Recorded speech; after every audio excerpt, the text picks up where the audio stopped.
15هەمین گەڕی گفتوگۆکانی ئەستانە تایبەت بە چارەسەرکردنی قەیرانی سووریا لە شاری سۆچی ڕووسیا بەڕێوەچوو کۆبوونەوە و دانووساندنەکان لە نێوان بەشێک لەلایەنە ناکۆکەکانی پەیوەست بە کێشەی سووریا 2 ڕۆژ درێژەیان کێشە ئەنجامەکەشی لە ڕاگەیەندراوێکی هاوبەشی ڕووسیا و تورکیا و ئێراندا لەلایەن ئەلێکساندەر لاڤرنتیڤی نوێنەری ڤلادیمیر پوتینەوە خوێندرایەوە. لە ماوەی 2 ڕۆژی گفتوگۆکاندا قسەمان لەسەر زۆر پرس کرد.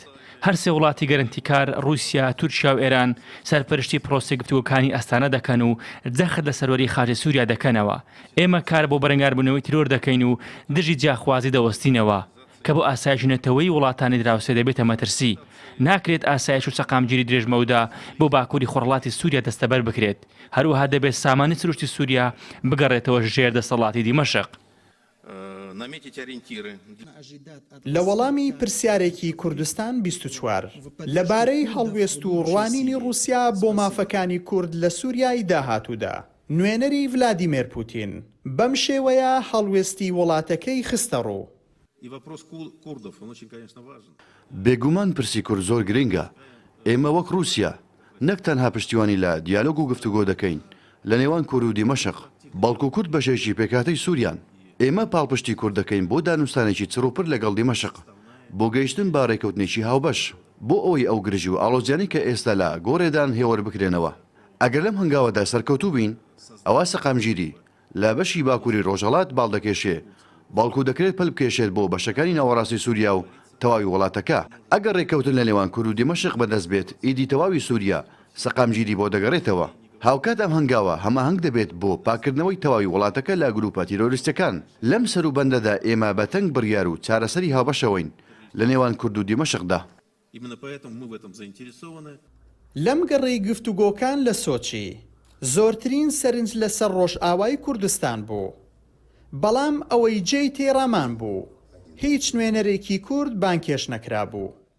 لایەنەکانی ئۆپۆزیسیۆنی سەربازی سووریاش هەڵوێستیان نەرێنی بوو لە بەرامبەر ڕۆژئاوای کوردستان.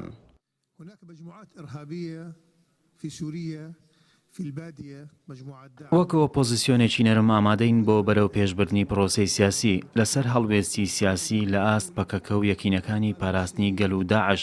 ئەگەر کۆمەڵگەی نێودەوڵەتیە گرتو نەبێت لە پەیوەست بەم گروپانەوە هیچ پێشکەوتنێک بەدەست نایەت. دەبێت هەمووان بگەنەیەک میکانیزم. نابێت لە یادمان بچێت کاوڵاتیان یاسایی ئاشێت هیوا بڕابن چونکە وەختێک مرۆڤ ئومێدی نەما ئیدی تونند و تیژی سەر هەڵدەدات. بۆیە پێویستە پەیوەندیە نێودەوڵەتیەکان ڕێک بخرێنەوە بۆ بەڕێوەبردنی ئەو هەلومەرجەی ئێستا لە ئارادایە. پێشتر کورد هەبوون فەرمانڕەوایی سووریان کردووە بەڵام دوای هاتنی حەزبی بەعەز ئەمە چیتر نەما. ئێستا بێشک دەبێت دژی پەکەکە و داعش خەبات بکەین. بۆ جاری دووەم شاری سۆچی ڕووسیا بەشێک لەلایەنە ناکۆکەکانی پەیوەست بە قەیرانی سووریای وەخۆگرت.